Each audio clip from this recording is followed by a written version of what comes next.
생활 속 법률 히어로 이승우 변호사의 사건 파일.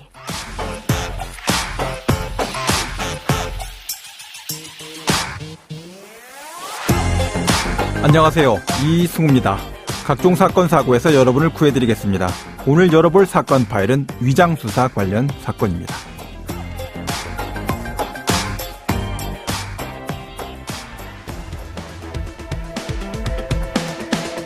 하지만 마약이나 도박도 다크웹과 같은 온라인을 통해서 확산하는 경우가 많기 때문에 위장 수사를 할 필요가 있다는 주장들이 지속적으로 나오고 있습니다.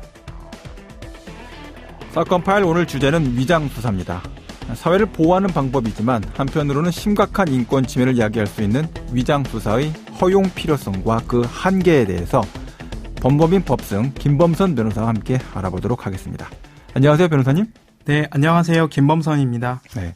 자, 경찰이 작년이었죠. 디지털 성범죄 위장 수사를 이제 도입했었는데 이번에는 이제 마약과 도박 수사까지 위장 수사를 이제 확대하겠다 이런 방침을 밝혔습니다. 네, 말씀해주신 것처럼 최근 경찰청이 기존의 아동 청소년 대상 디지털 성범죄 수사에 활용되는 위장 수사를 마약, 도박 수사로 확대하는 방안을 추진하고 있습니다. 네.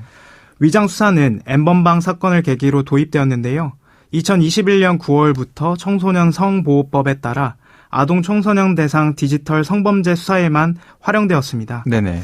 그러나 최근 마약 범죄 역시 다크웹 등 온라인을 통해 급속도로 확산하면서 그 필요성이 제기돼 경찰청이 관련 법령을 검토했습니다.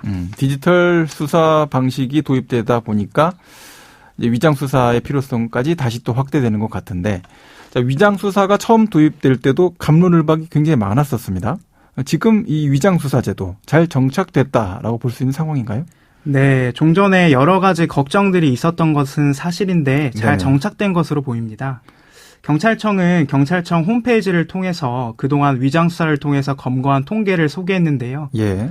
경찰관 신분을 밝히지 않고 수사를 하는 신분 비공개 수사는 81건을 실시하여서 24명을 검거를 했고요. 네네. 경찰과 그 외 신분으로 위장하는 신분 위장 수사는 9건을 실시하여 72명을 검거하는 등 최근 5개월간 위장 수사에 있어서의 어떤 실적을 공개적으로 밝히고 있습니다. 네네.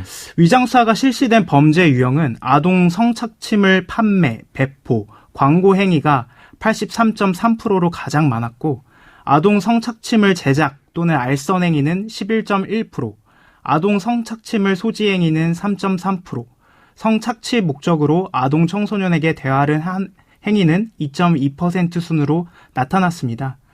또한 위장 수사 방법 중에서 신분 비공개 수사는 아동 성착취물 판매, 배포, 광고 행위 수사 과정에서 주로 활용되었으며, 신분 위장 수사는 위장 수사 전체 실시 건수의 10%를 차지하지만 피의자의 대다수인 75%가 신분 위장 수사를 통해 검거된 것으로 나타났습니다.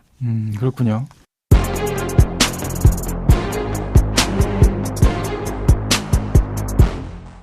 자, 등장하는 이제 단어들이 여러 가지가 있는데 위장 수사, 또 신분 비공개 수사, 어떤 차이를 보이는 건지 개념 정리를 좀 짚어주시죠. 네, 현재 우리나라에서 실시하고 있는 위장 수사는 신분 비공개 수사와 신분 위장 수사로 나뉘어지는데요. 신분 비공개, 신분 위장, 이제 이게 두 수사의 종류군요. 예, 맞습니다. 네네.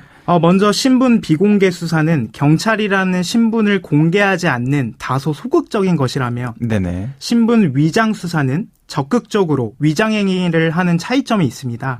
예를 들어서 신분 위장 수사는 수사관이 경찰이 아니라 학생증, 사원증 등을 직접적으로 위조해서 이것을 적극적으로 수사에 활용하는 것이죠. 아, 그렇군요. 네네. 또한 이제 신분 비공개 수사와 같은 경우에는 상급 경찰관서의 수사부서장의 사전 승인만을 받으면 할 수가 있습니다. 예. 그러나 신분 위장 수사는 검사의 청구와 법원의 허가가 필요합니다. 그리고 신분 비공개 수사 같은 경우에는 검사의 청구나 법원 허가가 필요하지 않다고 하더라도 국회에 방기에 보고를 하게끔 되어 있습니다. 예. 이러한 위장 수사가 위법 수사의 소지가 있다는 점에 비추어서, 그리고 여러 비판이 있었던 점을 고려를 해서 사후적인 어떤 통제가 이루어지고 있는 것이죠. 자, 우리나라 이외에 다른 나라들도 위장 수사를 사용하고 있습니까? 네, 위장수사는 일부 국가에서 이미 오래전부터 활용해 오던 수사 방법입니다. 아, 그렇군요. 예, 새로운 개념은 아니고요. 예. 먼저 미국의 경우에는 1980년부터 FBI 위장수사 가이드라인을 만들어서 마약이나 작물, 음란물 범죄, 화이트 칼라 범죄, 테러, 조직 범죄 등에서 다양하게 활용하고 있습니다. 아, 그렇군요. 영국은 수사권한 규제법에 위장수사의 종류와 절차 등을 명시하면서 네. 범죄 예방, 경제 안보, 공공안전, 세금 징수 등에 있어서 허용하고 있습니다. 예. 말씀드린 것들을 들어보시면 우리나라보다는 좀 더 다양한 분야에서 적극적으로 활용되고 있다는 것을 알 수 있습니다. 네네. 그렇게 되면 우리나라에서도 이제 해당되는 국가들의 여러 가지 선례들을 보고 확장 가능성이 있다 이렇게 볼 수 있는 여지도 있는 것 같고요. 그러면 뭐 범죄를 해볼 생각이 없는 사람도 이렇게 꼬드겨서 범죄 일으키는 것도 위장수사라고 볼 수 있습니까? 좀 어려운 말일 수도 있는데요. 지금 위장수사를 이야기하다가 함정수사를 말씀드리면 좀 헷갈릴 수가 있는데 지금 우리나라에서 적용하고 있는 위장수사와는 달리 어떤 위법 소지가 있는, 그러니까 범위를 유발한다는 의미에서 함정수사가 있습니다. 이를 범위 유발형 함정수사라고 하는데요. 이는 우리나라에서는 허용되지 않는 수사기법입니다. 그러니까 내가 범죄 저지를 생각은 없는 사람인데 계속 꼬셔서 범죄 저지르게끔 하는 거는 허용되지 않는다. 그런 부분은 이제 위장수사의 범위는 아니다 이런 말씀이신 거죠? 예, 맞습니다. 명백히 구분되는 것이고 이런 함정수사는 명백히 불법입니다. 네, 그러면 오늘 사건에 담긴 법적 포인트를 한 줄로 정리하고 다시 돌아오겠습니다.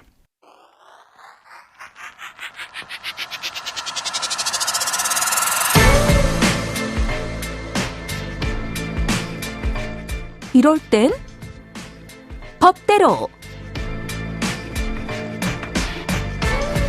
마약 도박 범죄는 범죄자가 바로 피해자라서 별도로 피해자가 발생하지 않습니다. 그래서 마약 범죄는 실제 수사기관에 적발되는 사건보다 적게는 30배, 많게는 100배 정도 더 발생된다라고 추정하고 있습니다. 자, 이렇게 적발되지 않는 범죄 숫자를 암수, 가려진 숫자 이렇게 표현하고 있습니다. 또 최근에는 20대를 중심으로 점조직으로 텔레그램 또 그리고 암호화폐를 이용한 또 방법적으로는 무차별적으로 던지기라는 수법까지 등장해서 이제 과거처럼 진술에 기초한 첩보에 의존해서는 마약과 도박범죄 흔적조차 찾아낼 수 없는 상황에 이르르고 있습니다. 결국 마약류 관리법 위반, 도박죄의 수사에 위장수사의 도입이 필요하게 된 것입니다. 자, 오늘 위장수사에 대해서 알아봤는데요. 아직 이제 위장수사 자체의 한계도 있고 개선해야 될 여러 가지 점들도 있는 것 같습니다. 좀 정리 좀 해주시죠. 예. 일반적인 수사기법으로 위장수사를 법제화하려면 형사소송법 개정이 필요합니다. 하지만 공권력 남용 등을 우려하는 목소리도 있어서 경찰은 일단 마약, 도박 수사 등에 한정해서 관련법 개정을 추진하는 방안을 검토하고 있습니다. 네네. 갈수록 지능화되고 은밀화되는 마약, 도박 범죄의 특성상 경찰청의 최근 위장수사의 확대 적용은 빠른 시일 내에 법제화될 것으로 예상합니다. 위장수사의 구분이나 각 수사의 요건은 종전의 디지털 성범죄 수사에 활용되는 위장수사의 각 요건을 유지하고 적용될 것으로 보입니다. 예. 이에 따라 수사기관의 입장에서는 관련 법률에 의거해서 신분 비공개 수사와 신분 위장 수사의 각 요건을 과연 적법하게 준수하였는지를 항상 염두해야 하고, 반대로 피의자 내지는 피고인의 경우에는 위장 수사가 필요로 하는 각 요건을 갖추었는지를 검토를 해서 위법 수집 증거에 해당하지는 않는지 법적 전문가인 변호사의 조력을 받아 꼼꼼히 검토해야 할 것입니다. 위장 수사도 이제 절차나 근거 법령이 있는 상태에서 이루어지는 것이라서 해당되는 절차와 근거 법령의 기준을 잘 준수했는지 여부를 이제 법원이 하나하나 심리해 나가는 이제 그런 형태가 될 텐데, 아직까지 법원에서 위장 수사 결과에 대해서 판결 선고 증거 능력 자체가 다퉈졌던, 또 그래서 법정에서 위법 수집 증거다 이렇게 문제했던 사안은 아직 밝혀진 바는 없죠. 예, 맞습니다. 아직까지는 위장 수사가 시행된 지 얼마 되지 않았고, 그 위장 수사의 어떤 위법성을 주장하는 것은 결국에는 그 피의자와 피고인에게 입증 책임이 있는 현 상황에서는 실제로 이러한 위장 수사가 위법했다라는 판례는 아직 나오고 있지 않은 상황입니다. 네, 위장 수사가 2021년도 9월부터죠? 예, 맞습니다. 네, 지금까지 김범선 변호사와 함께했습니다. 오늘 말씀 고맙습니다.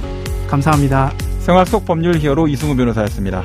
다음 주에도 사건에서 여러분들을 구해드릴 사건 파일 함께 열겠습니다.